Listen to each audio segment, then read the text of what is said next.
प्रत्येक वर्ष परी एई वर्ष मध्य रायगड़ा जिला विषमकटक राधाकांत मंदिर ठारे पवित्र पंचुकरे अष्टप्रहर नाम संकीर्तन अनुष्ठित हो जाइछि। एही कार्यक्रम रे विषमकटकर सभापति नरसिंह प्रसाद दास, अक्षय कुमार राणा, कैलाश पंडा, सुभाष बक्सी, कृष्ण गो एमानंक समेत समस्त श्रद्धालु एवं ग्रामवासी उपस्थिति और सहयोग प्राय 7,000 अधिक श्रद्धालुओं अन्न प्रसाद व्यवस्था करा जाइछि। प्राय 8 खंड ग्रामर कीर्तन मंडली सहयोग हरे कृष्ण हरे राम ध्वनि रे प्रकंपित हेउछि एही अंचल।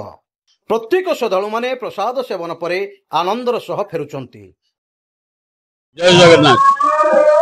विषमकटक मुझे सुभाष चंद्र बक्सी एक सरपंच मोर जानवर 1956 साल राधाकांत मंदिर सेतबेले सभापति थे।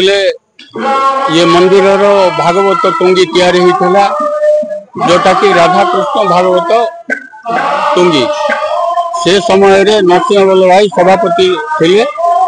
से समय रे गोटे कमिटी करथिले लोकनाथ पात्र, चंद्रशेखर दास, भागीरथी कंटिया, डम्बरू बेहेरा, बीणा गौड़ जने थे। समस्त जाक गोटे पूर्णिमांकुर ए सब जाक थे से कीर्तन करथिले।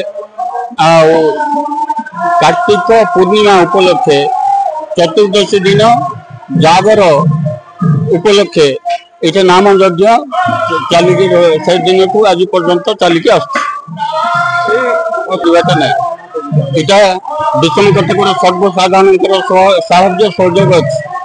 ये सब बेले लोकंर भक्ति रही, भगवान उपर विश्वास अच्छी। से दृष्टि ये 1956 साल को यहाँ 2025 आज पर्यंत केवे मध्यरु ये नाम यज्ञ अनुष्ठान केवे बंद होनी आज पर्यंत चलिकी अच्छी चलौत।